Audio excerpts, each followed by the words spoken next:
Тайны сфинкса. Погрузим вас в загадочную атмосферу одного из величайших сооружений древности Великого Сфинкса. Созданный, как предполагают ученые, в 26 веке до нашей эры во время правления фараона Хефрена, он олицетворяет собой силу и тайну. И хотя на его поверхности нет подтверждающих надписей, гипотезы, основанные на археологических данных, связывают его с именем этого правителя. Интересно, что, по мнению некоторых исследователей из Нью-Йоркского университета, форма сфинкса могла частично стать результатом природной эрозии. Ветры и климат превратили скалу в некое подобие фигуры животного, которую египтяне затем доработали. Таким образом, сфинкс представляет собой уникальное сочетание природы и искусства. Есть гипотезы, связывающие его с астрономическими знаниями древних цивилизаций. Однако научное сообщество остается разделенным по этому вопросу, и данные идеи скорее остаются на уровне интересных гипотез. И, конечно, не стоит забывать о первых известных работах по раскопке сфинкса, предпринятых в 15 веке до нашей эры по приказу фараона Тутмоса IV. Фараон приказал очистить сфинкса от песка, и это событие увековечено на стеле, расположенной между его лапами. Спустя века, во времена Римской империи и уже в 19 веке, сфинкс вновь подвергался восстановлению. Вырезанный из известняка, сфинкс состоит из трех различающихся по прочности слоев, что делает его еще более уникальным. Разрушенные временем элементы реставрировались, в том числе искусственным камнем. Но что же видели и записывали древние писцы о его таинствах? Раскроем эту завесу дальше, заглянув в стародавние манускрипты и рукописи, сохранившие отголоски прошлого. Новейшие археологические находки. Последние годы археология подарила нам немало удивительных открытий, которые заставляют вновь и вновь размышлять о тайнах Древнего Египта. Одной из таких находок стали потенциальные туннели и подземные структуры вокруг сфинкса. Хотя заявления об их существовании требуют тщательной проверки, они разожгли обсуждения в научных кругах. Технологии георадиолокации дали новый импульс исследованиям плато Гиза и выявили возможные аномалии. Важно отметить, что эти исследования находятся лишь на начальной стадии, и подтверждения их самостоятельности пока нет. Однако их появление затрагивает необходимость переосмысления нашего отношения к великому стражу пустыни. Несмотря на отсутствие окончательных доказательств присутствия подземных сооружений, последние обследования подчеркивают сложность древнеегипетской инженерии, которая поражает наше воображение и в наши дни. Эти открытия еще раз демонстрируют мастерство египтян, создавших столь величественное образование из камня, знание технологий обработки, соответствующих эпохе. Хотя многие гипотезы об этих аномалиях остаются лишь догадками, они вдохнули новую жизнь в дискуссии о сфинксе. Какие древние ритуалы могли проходить у его подножия? И какие еще тайны ждут своего открытия? Эти вопросы продолжают побуждать исследователей к дальнейшему изучению и поиску недостающих частей исторической головоломки. Подведенные итоги вновь показывают нам, что тайны Древнего Египта гораздо глубже, чем кажется на первый взгляд. Геологические доказательства.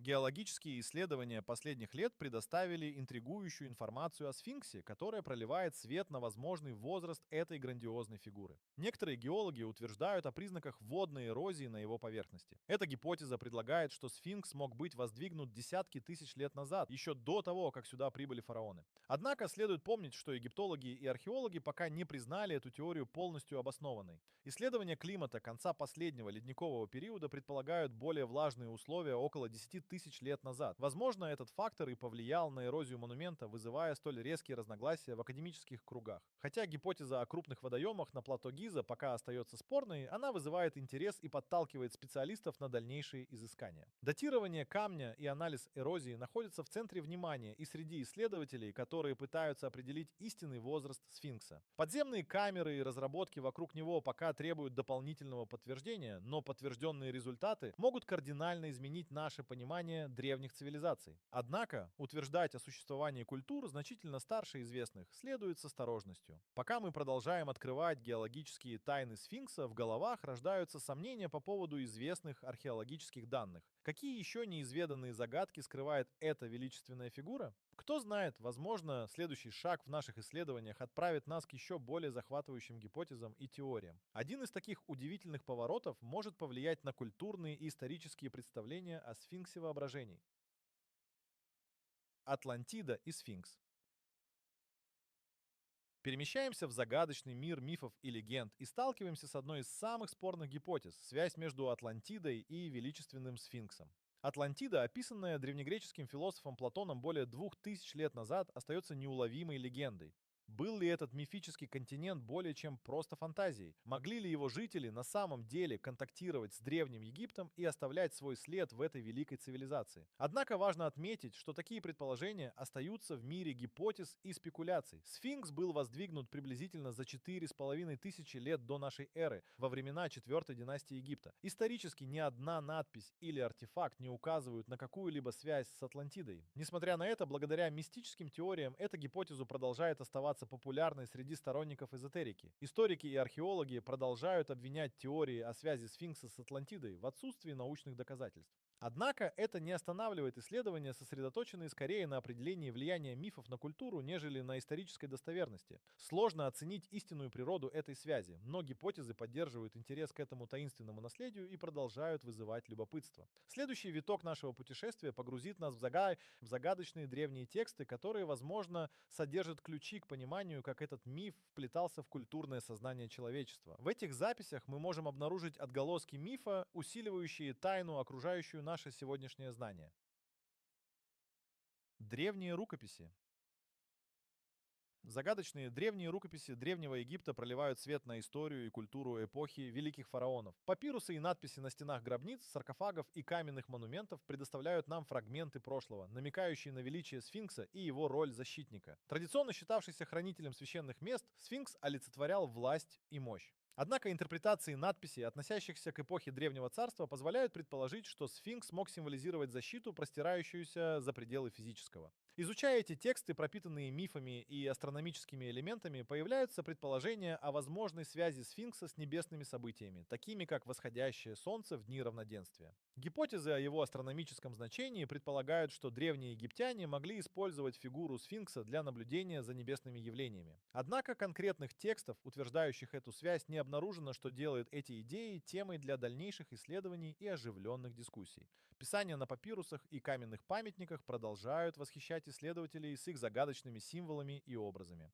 Эти свидетельства древних ритуалов открывают нам окно в давно забытый мир, оставляя открытой загадку сфинкса, чьими еще секретами, скрытыми в забытых архивах и забытых монастырях, они могут поделиться. Возможно, именно здесь скрываются ключи к разгадке величайших тайн прошлого, заставляя нас вновь вглядываться в древние знаки и символы в поиске ответов. Реконструкция внешнего вида.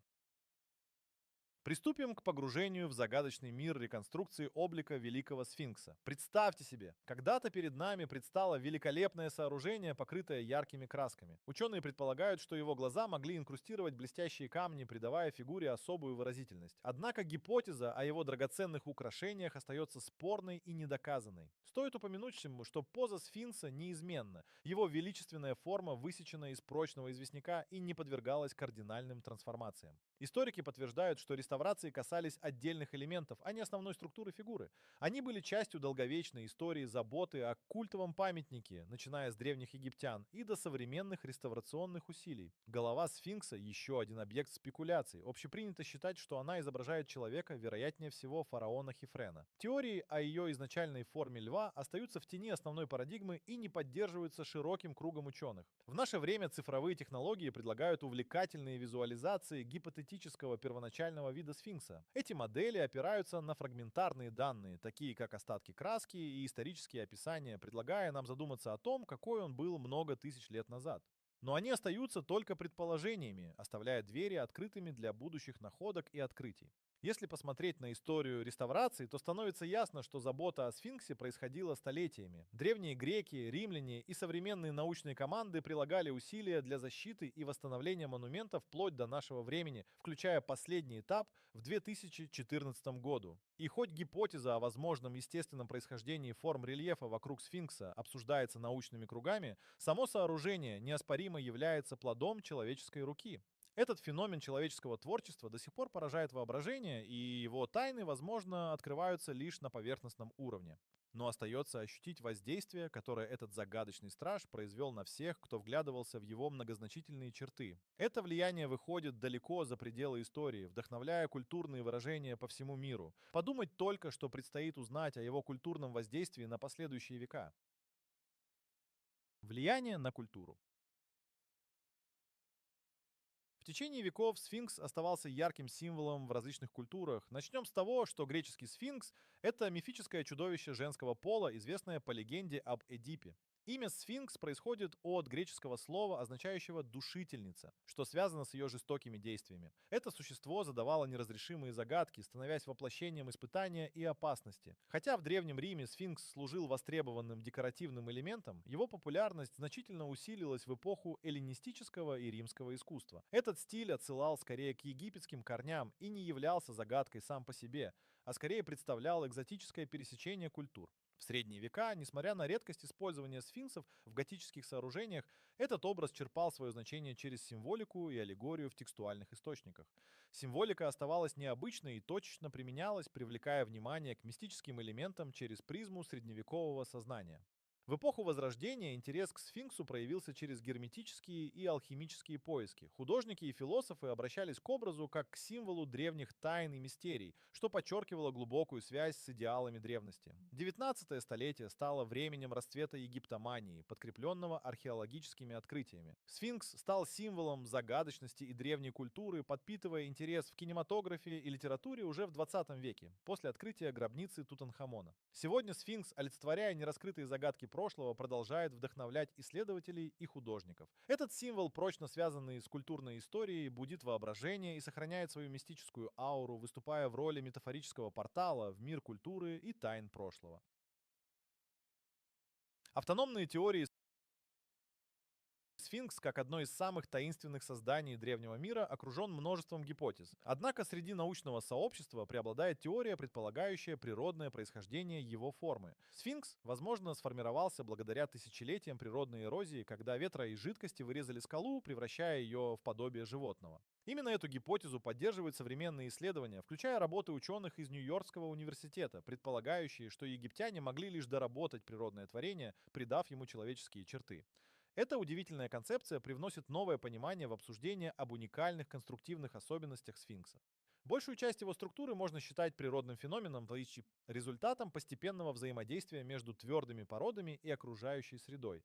Остальная часть, включая черты лица и тела, является вмешательством древних мастеров, сделавших великого сфинкса величественным стражем Плато Гиза. В отличие от других теорий, предполагающих существование автономной культуры, создававшей сфинкс отдельно от известной египетской цивилизации, гипотеза о природном происхождении подкреплена научными данными. Это делает ее более устойчивой и объективной, поскольку отсутствуют четкие исторические доказательства в пользу древних независимых строителей. Таким образом, сфинкс выступает как уникальный пример взаимодействия природных процессов и человеческого творчества. Мы можем только догадываться о возможных технологиях тех времен, но это открытие подчеркивает, насколько разнообразным было восприятие окружающего мира у древних египтян. За этой завесой тайн скрывается еще множество мелочей и взаимосвязей, которые сможем раскрыть, изучая аналогичные архитектурные чудеса в Египте и их природное происхождение. Связь с пирамидами. Как связаны сфинкс и пирамиды на плато Гиза? Считается, что сфинкс был создан около 4500 лет назад при фараоне Хефрене, и его лицо традиционно связывают с этим правителем. Охраняя некрополь Гизы, сфинкс символизирует власть и религиозные идеи, подчеркивая важность древнеегипетской культуры. Пирамида Гизы, в том числе Великая пирамида Хеопса, достигающая в высоту около 146 метров, поражают еще больше благодаря своим строительным методам. Они возводились из каменных блоков, и научное сообщество по-прежнему изучает, каким образом древние египтяне поднимали их на такую высоту. Подходы к строительству обсуждаются до сих пор, и нет единой гипотезы на этот счет. Что касается расположения этих памятников, существует гипотеза, связывающая пирамиды с поясом созвездия Ориона, однако она остается спорной в научных кругах. Зато связь с солнечными культами и религиозными практиками Древнего Египта подтверждена многочисленными исследованиями, что подчеркивает значимость этих сооружений. Сфинкс, вырезанный из цельного известнякового массива, отличается своей монументальной скульптурой, воплощая защитника некрополя. Легенды о потайных камерах и зале знаний под сфинксом только усиливают его мифический образ, но никаких подтверждений этим гипотезам пока не найдено. И все же вопрос о том, какие еще скрытые связи могут существовать между этими архитектурными чудесами, остается открытым. Впереди нас ждет еще одно увлекательное открытие о том, какую роль могли сыграть новейшие технологии в исследовании этих древних таинств. Новейшие технологии. Современные технологии открывают перед исследователями плато Гиза уникальные возможности для изучения тайных структур. Георадар уже выявил L-образную аномалию рядом с сфинксом глубиной от 2 до 10 футов, которая может оказаться засыпанным коридором. Также обнаружены свидетельства наличия потенциальных пустот на глубинах до 10 футов. Хотя эти данные находятся на этапе гипотез, они вызывают невероятный интерес научного сообщества. Лазерное сканирование и инфракрасная спектроскопия добавляют свой вклад в всестороннее понимание сфинкса, однако конкретные реконструкции облика еще на стадии интерпретации. Использование дроновой и спутниковой съемки позволяет следить за изменениями в окружающей местности и изучать влияние времени на этот каменный страж. Эти изображения помогают следить за состоянием сфинкса и планировать будущие исследования. Искусственный интеллект и машинное обучение начинают трансформировать подход к анализу археологических данных по всему миру. Хотя конкретные результаты для сфинкса пока не опубликованы, ученые видят в этих технологиях инструмент для анализа исторических данных в целом. Электротомография, в свою очередь, фиксировала аномалии, но их природа остается на уровне догадок, что подчеркивает многогранность процесса исследований. Эти технические достижения, пусть пока и не дали конкретных открытий о происхождении сфинкса, открывают новые горизонты для исследований, а заодно вдохновляют ученых на поиски. Остается лишь подождать и увидеть, какие завораживающие сюрпризы могут преподнести новейшие методы изучения. В разнообразии таких подходов скрывается обещание захватывающих открытий. Давайте углубимся в другую сторону восприятия, связывая мистические и философские интерпретации, пронизывающие историю этого феномена. Эзотерические подходы. Сфинкс с его неизменным спокойствием и загадочным взглядом с древних времен был символом загадки и тайны. В древнегреческой мифологии он известен как крылатое существо с женской головой и телом льва, ставшее героиней мифа об Эдипе, где загадывает неразрешимую загадку. Ощущение испытания ума стало основой для разнообразных интерпретаций в более поздних культурах. Со времен Ренессанса интерес к древним тайнам пробудил герметиков и алхимиков, которые увидели в сфинксе аллегорию поиска сокровенных знаний. Эти трактовки олицетворяют не исторические факты, а более поздние стремления к пониманию загадок Вселенной через призму древних символов. В это время сфинкса начинают связывать с элементами и символикой из пророка Иезекииля, а также с 4 элементами классической философии. В 20 веке мистика и эзотерика, такие как учения Алистера Кроули и Телемы, вновь подогревают интерес к сфинксу. Они рассматривают его как хранителя древних магии и тайн. Эти философские и мистические интерпретации поднимают фигуру сфинкса на уровень универсальных символов мудрости и вселенской гармонии. Таким образом, он оказывается связующим звеном между материальным и нематериальным, воплощая скрытые знания. Многослойность интерпретаций сфинкса подчеркивает его значимость как культурного и духовного символа, который продолжает вдохновлять поколения. Сочетание исторических фактов и философских поисков показывает, насколько велика роль этого монумента в мировом сознании. Но наше исследование на этом не заканчивается. Следующие открытия и гипотезы обещают еще больше удивительных деталей о великом хранителе Гизы. Будущее исследований. Поиск истоков происхождения сфинкса полон интриг и спекуляций, что подогревает интересы общественности и научного сообщества. Один из недавних ярких примеров — заявление итальянских ученых из будущего 2025 года об обнаружении подземного комплекса. Согласно их гипотезам, глубокая шахта и 2 обширные камеры находятся на потрясающих глубинах несколько сотен и более 1000 футов под землей. Но важно отметить, что египетское научное сообщество скептически относится к этим заявлениям, опасаясь поспешных выводов. Египтологи подчеркивают, что физические раскопки и подтверждения необходимы прежде, чем делать сенсационные заявления. В основном научный консенсус говорит о создании сфинкса в эпоху Четвертой династии, примерно за 4500 лет до наших дней. Эти археологические каноны остаются основой исследований памятника. Настоящее время несет новые методы, которые могут расширить спектр исследования. Современные технологии, такие как лазерное и спутниковое сканирование, виртуальные реконструкции и археоботаника, предлагают захватывающие перспективы. Но их потенциал пока трактуется как будущее направление, а не свершившийся факт. Отдельно стоит сказать о роли искусственного интеллекта и машинного обучения, которые могут стать ключом к анализу массивных археологических данных. Эти технологии потенциально способны изменить подход к интерпретации исторических свидетельств в целом. Пока что египетские власти контролируют любые попытки дальнейших раскопок, обеспечивая соблюдение строгих критериев, а международные группы исследователей продолжают дискуссии, оценивая влияние новейших гипотез и технологий на понимание древностей. Таким образом, несмотря на все неизвестности, загадочный образ сфинкса учит нас терпению и открывает возможности для будущих открытий.